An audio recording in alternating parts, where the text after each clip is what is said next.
नमस्कार, मैं रमेश चंद। आप देख रहे हैं फार्मर द जर्नलिस्ट। आज मौजूद हूँ संत कबीर नगर जनपद के नाथनगर विकासखंड के साखी ग्राम सभा में। मैं चाहूँ थोड़ा कैमरा में दिखाएंगे। प्रगतिशील किसान का घर है और देख सकते हैं यहाँ सिर्फ खेती के यंत्र रखे हुए हैं, चारों तरफ खेती के यंत्र रखे हुए हैं।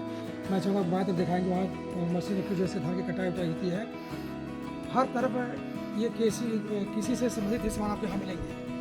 और यहाँ पर किसान जो मेरे साथ खड़े हैं सुमेराज जी, ये अपने खेत में लंबी खेती इनकी, वहाँ जैविक खाद की जगह ये गोबर की खाद का प्रयोग करते हैं। और गोबर खाद का प्रयोग आप आगे थोड़ा दिखाना चाहूँगा, आइएगा थोड़ा, ये दिखाइए थोड़ा जाके कैमरा दिखाइए।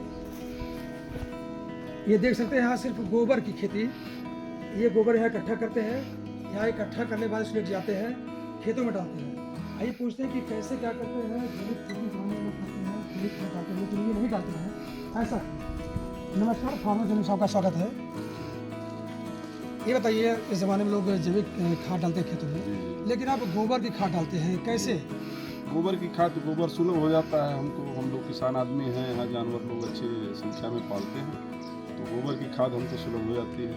और उसमें ज़्यादा हमको प्रोसेस नहीं करना पड़ता है। उसको इकट्ठा करते हैं, इकट्ठा करके 2-3 महीने जब वो थोड़ा अमोनिया उससे अलग हो जाता है तो फिर उसको सीधे खेत में प्रयोग कर देते हैं। इसका अच्छा रिस्पांस हमको मिलता है, बढ़िया। अच्छा, जब अमोनिया अलग जाता है तो जी। अमोनिया अलग होने में कितना समय लगता है? 3-4 महीने लग जाते हैं सड़ने में उसको। जब वो सड़ जाता है, थोड़ा सा उसका गैस बाहर हो जाता है, उसके बाद सीधे उसको हम खेत में ले जाकर फिर प्राप्त करते हैं। अच्छा बताइए, गोबर जो आज हमारे अपने घर का गोबर इकट्ठा करते हैं, तो बड़ी खेती आपके पास है, तो बाहर से भी सुनते हैं कि आप गोबर लेते हैं? बाहर से लेते कैसे हैं। उसके लेते हैं? उसको टाली के हिसाब से लेते हैं। जो गोबर इकट्ठा करके लोग रखते हैं, उसको हम 1000 रुपये दे करके टाली पे अपना ले लेते हैं। लेबर हमारे होते हैं, टाली होती है, लगवा के मतलब अन्य किसानों से भी आप जो गोबर की खाद खरीद लेते हैं? जी।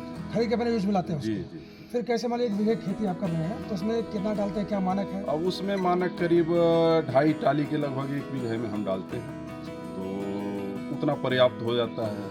फसल अच्छी होती है, मतलब फसल अच्छी होती है, और उसका कोई साइड इफेक्ट नहीं होता? कोई साइड इफेक्ट नहीं है, कोई परेशानी नहीं होता है, कोई साइड इफेक्ट नहीं। फसल बढ़िया हरा भरा हमेशा बना रहता है, दाने भी चमकीले होते हैं। अच्छा, तो ये खाद को लेकर के आपकी भविष्य क्या और कोई योजना है? खाद को लेकर के हम एक यूनिट लगाना चाहते हैं वर्मी कंपोस्ट का।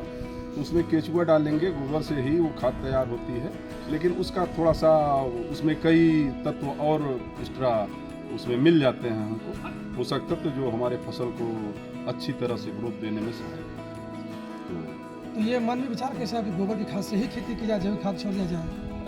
ये है बस दुनिया का यही देख के तरह तरह की खा रहे हैं हम लोग, केमिकल्स खा रहे हैं, बीमारियां तरह तरह की हो रही हैं, तो अंतिम पे लोग इसी पे अग्रसर हो रहे हैं। और डॉक्टर भी हमको यही सलाह दे रहे हैं कि आप लोग थोड़ा जैविक खेती करें या कि गोबर की खाद से खेती करें, जो कि केमिकल युक्त न हो, उसका प्रयोग कम से कम करें। तो इसी रुझान के साथ हम लोग बढ़े हैं कि स्वास्थ्य भी मिलेगा, पैसा भी मिलेगा, काम भी चलेगा। अच्छा, पैदावार जो होती है, जैसे वो जो खाद डालते हैं, उसके इसमें अंतर क्या होता है? अंतर कुछ नॉमिनल अंतर है, लेकिन ये है कि धीरे धीरे जब इसका ये हर साल इसी पे डिपेंड हो जाएगा, मिट्टी में उर्वरा शक्ति थोड़ा काफ़ी मात्रा में आ जाएगी, तो कोई हमको जैविक खाद की आवश्यकता नहीं पड़ेगी। और अभी कहीं अगर फसल थोड़ा सा कमज़ोर है तो यदा कदा प्रयोग करते हैं, अन्यथा ये गोबर की खाद पे ही। तो ये गोबर खाद जो किसानों से भी खरीद लेते हैं आप, और आपके पास तमाम पशु हैं, इसे भी इकट्ठा करते हैं, तो जैसे और लोग भी हैं, उनको क्या कहना चाहेंगे, गोबर खेती से कैसे क्या करें? हम यही कहना चाहते हैं, पशुपालन साथ में अपना करें, तो कृषि से संबंधित है भी, और साथ में उनका गोबर, उनका मूत्र, सब कुछ प्रयोग करके और अच्छी तरह से हम पैदावार खेतों से प्राप्त कर सकते हैं। ये सारे हमारे एक सूत्र में बच जाएंगे। जैसे खेती करना है, हमको गांव पर रहना ही है, साथ साथ हमारे सहयोग में जो जानवर होंगे उनसे दूध और उनको हटा करके भी हम अर्निंग का स्रोत बना सकते हैं, और उनके गोबर से और उनके मूत्र से भी बढ़िया जो है जैविक खाद तैयार कर सकते हैं। तो अभी आपने देखा, ये किसान बता रहे हैं कि ये अपना गोबर की खाद तो प्रयोग करते हैं, दूसरों से भी ये गोबर की खाद खरीदते हैं, अपने खेत में डालते हैं, दूसरों को ही प्रेरणा स्रोत बने हुए हैं। इस गोबर की खेत जो खाद है, बड़े पैमाने पर करने की योजना आगे भविष्य में, और इनसे लोग प्रेरणा भी ले रहे हैं। तो लगातार देखते रहिए फार्मर जर्नलिस्ट। चैनल को सब्सक्राइब, लाइक, कमेंट जरूर करिए।